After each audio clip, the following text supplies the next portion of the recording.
The Qatar 2022 World Cup is now in its semi-final stage, and while football pundits are of the opinion that it is no surprise that 3 of the semi-finalists made it to that stage, they say it was unprecedented that an African nation, Morocco, made it so far. And now, as the spotlight beams on the North African country, it remains to be seen if Walid Regragui his team would breeze past the defending champion to clinch the prestigious trophy that has eluded the Black nation.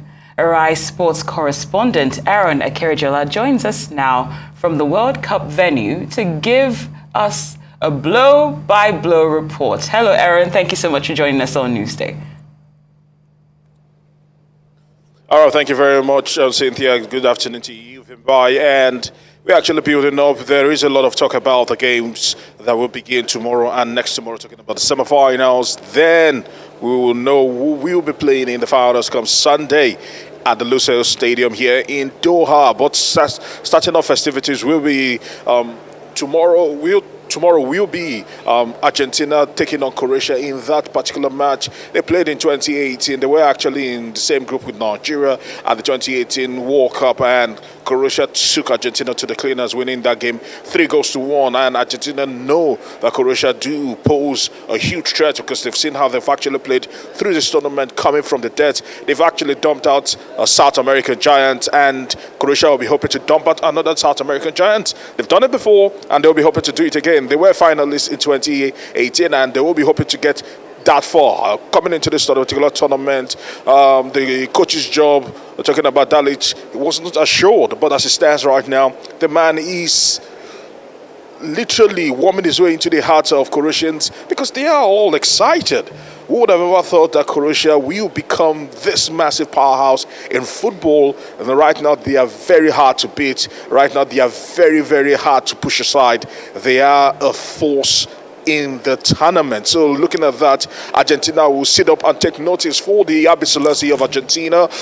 Let's actually tell you that they had to make it difficult for themselves in that particular game against the Netherlands. They were stretched into extra time, having taken the lead 2-0. They thought they had it all wrapped up, with the Dutch showing that they got still in their veins, and they decided to push it into extra time, scoring 2-2, and ultimately the lottery of penalties robbing the Dutch the wrong way. But there was so much after the match because there were a lot of hand pointings, there were a lot of fighting, there were a lot of squabbles, there were a lot of harsh words being said after the game, and the Argentines showing the dirty side of themselves as they've decided to come out and try to win this one for Lionel Messi for the very last time. We know this is his final dance, and here's actually taking this tournament by storm. He's actually scored 4 goals as we speak, and he will be hoping to add more and maybe clinch that golden ball and golden boot. But if you would ask him, he will tell you that putting his hand on the Holy Grail will be the most important thing, as against probably winning individual laurels, because he's had quite a lot of them in time past. And one thing has eluded him time and time again, and that is the fact that he's not been able to get his hands on the FIFA World Cup to add to his litany of trophies he's actually won in a very illustrious career. So you look at that and say that that game is poised and ready to deliver. Who would it be? Would it be the South American giant, or would it be the European team going into the final? We'll have to wait and see. And for the second semi-final, you just said it there, Morocco are in uncharted territory. They are the dark horses of this particular tournament. They've taken this tournament by storm. They've literally raised the bar very, very high, getting to the semi-final for the very first time. The first African team to actually do that, the first Arabian team to actually do that, the first Muslim nation to actually do that. They've broken several records. They've shattered the glass ceiling. Right now, everyone is saying it is possible. You can get to the finals, but standing in their way is the Le Bleu of France, the defending champion of this particular tournament. You look at that, and that is a very, very tough ask for the Le Bleu. They have a star, Kylian Mbappe, who will help them to win the World Cup in 2018.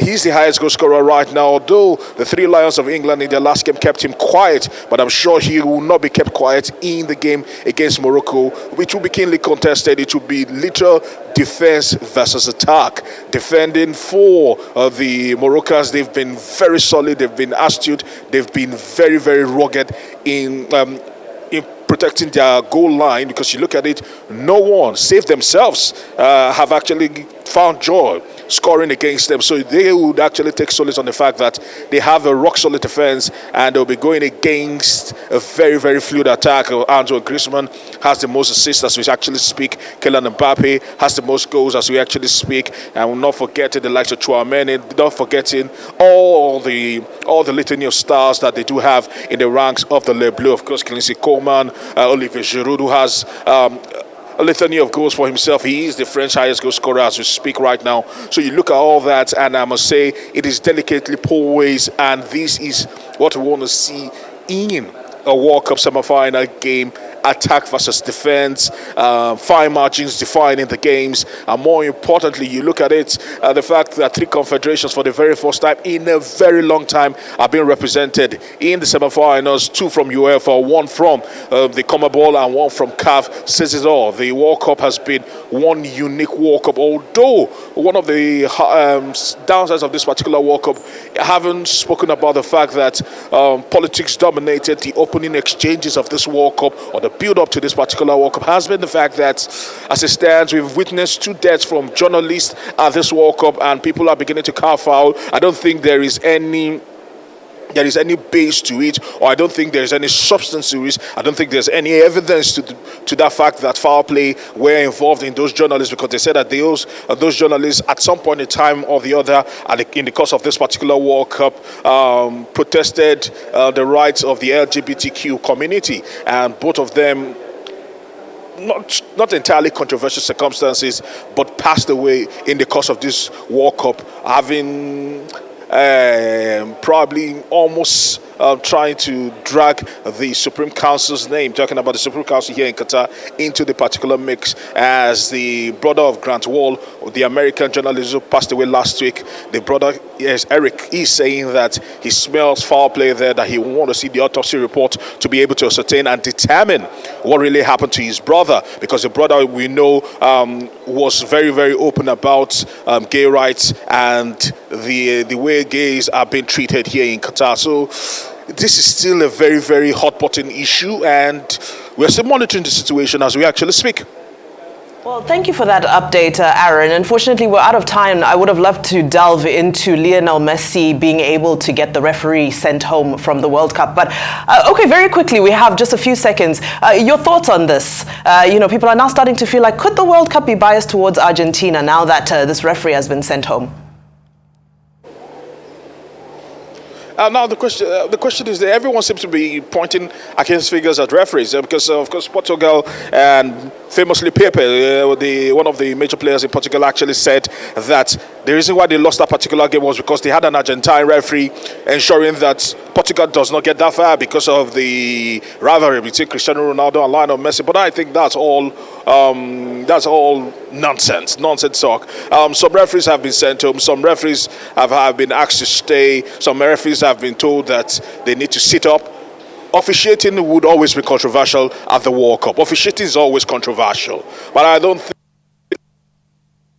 referee, I'm talking about the Spanish referee, was that in that particular game he gave 15 yellow cards, almost nearing the record there. That's, if you'd ask me, a little too much. I think he was trigger happy on that day, and he was just flashing the cards, and ultimately he didn't have the control of that game. Probably they just felt that his services are not needed, not necessarily because he was very bad, but because as we actually get to the business end of the World Cup, there are few games left, and as not too many referees will be used. So the ones that are not being engaged certainly will be sent home. Very well said. Thank you so much. Arise sports correspondent live from Qatar, Aron Akerejola. Thank you for joining us on Newsday. We appreciate your time as always.